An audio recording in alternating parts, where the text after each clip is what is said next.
Bruno pemain pintar tapi sayang punya kepentingan lain.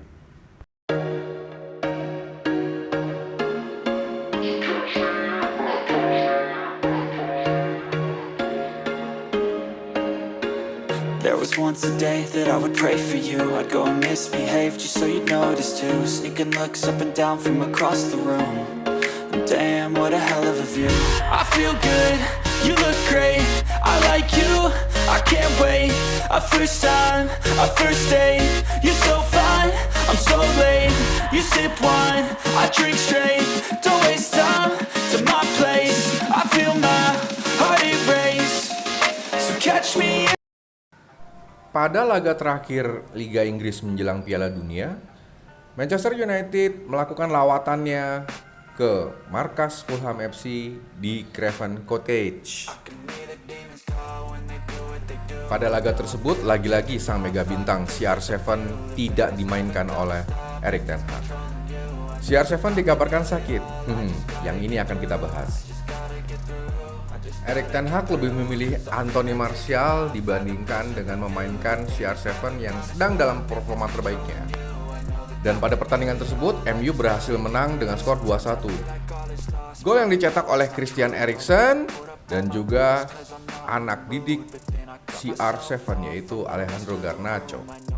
Yup, Bruno Fernandes lagi-lagi diawali oleh Bruno. Gol pertama MU lahir dari proses yang begitu luar biasa. Meskipun dari sudut yang sempit dan bahkan masih dalam pengawalan pemain Fulham, Bruno masih bisa melihat celah dan siapa pemain MU yang memungkinkan untuk mencetak gol, dalam hal ini Christian Eriksen. Begitu luar biasanya visi bermain dari seorang Bruno Fernandes. Bruno pemain yang brilian, tapi sayang dia punya kepentingan yang lain. Dan ya, semua orang fair akan tahu itu. Mari kita perhatikan. Semua pengen diambilnya sendiri. Hobinya membuat CR7 sang mega bintang frustasi. Atau kalaupun asis, asal bukan Cristiano Ronaldo, mungkin itu tagline-nya. Belum lagi drama CR7 dengan sang pelatih Erik ten Hag yang sempat menyebabkan dia di-ban dalam pertandingan melawan Chelsea. Meskipun Erik ten Hag selalu mengatakan butuh dia, skemanya masih masuk dengan dia, tapi itu semua bertolak belakang dengan apa yang diterimanya. Ronaldo merasa tidak ada yang dapat diajak berbicara. Belum lagi pemberitaan dari media-media yang selalu menghujat dan mengkritik dirinya tanpa mencari tahu apa penyebab dan bagaimana kondisi yang sebenarnya terjadi atas dirinya.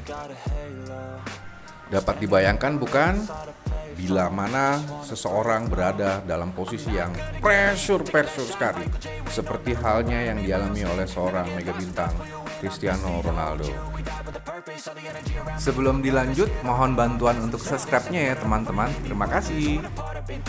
Pembahasan ini bukan soal karena fans Ronaldo atau bukan, tapi mengenai perlakuan dan akhirnya bagaimana sikon yang diterima oleh seorang manusia ketika dia mendapatkan pressure yang terus-menerus dan sehingga akhirnya dia merasa cukup sudah untuk menerima semua kebohongan yang sudah sangat-sangat terlalu banyak menimpa dirinya. Dan akhirnya pada momen inilah dia memutuskan untuk berbicara kepada seseorang yang dianggap tepat, seseorang yang mau mendengarkan cerita dan keluh kesahnya, yang meskipun itu akhirnya dianggap kontroversi dan semakin banyak yang membenci dan menghujatnya. Tapi dia sudah tidak peduli. Ya, Cristiano Ronaldo sudah tidak peduli. Dia sudah seakan menghitung apa yang akan terjadi berikutnya dan dia tidak peduli. Bukan bermaksud untuk mengecilkan arti dan fungsi pemain MU yang lain, tapi musim lalu tanpa gol-gol dari Ronaldo yang berjumlah 22 di seluruh kompetisi, entah berada di posisi berapa MU di musim lalu. Dan itu pun diamini oleh pernyataan dari seorang Harry Redknapp. Semua orang di Manchester United seakan lupa dengan sejarah, lupa dengan siapa mereka hari ini berurusan. Oke, semua orang akan beralibi dengan pepatah besar dalam sepak bola. Pepatah yang dituangkan oleh Sir Alex Ferguson yang mengatakan bahwa ketika ada pemain yang sudah merasa lebih besar dari klub, maka dia harus pergi. Pepatah besar tersebut keluar setelah Sir Alex bermasalah dengan seorang bintang yang bernama David Joseph Beckham. Karena David Beckham lebih mengutamakan kehidupan sosialitanya dibanding kehidupan di sepak bolanya. Saat itu David Beckham tidak pernah dikucilkan oleh teman-temannya sama sekali. Apalagi sampai rekan timnya berkhianat kepadanya. Tidak ada. Sampai di sini kita paham perbedaannya toh? Dan Ruud van Nistelrooy, dia adalah bukti bahwa pepatah besar yang dikeluarkan oleh Sir Alex Ferguson tidak sepenuhnya berlaku. Kita tahu Ruud van Nistelrooy pernah bermasalah dengan Cristiano Ronaldo dan akhirnya Ruud van Nistelrooy yang harus minggir ke Real Madrid.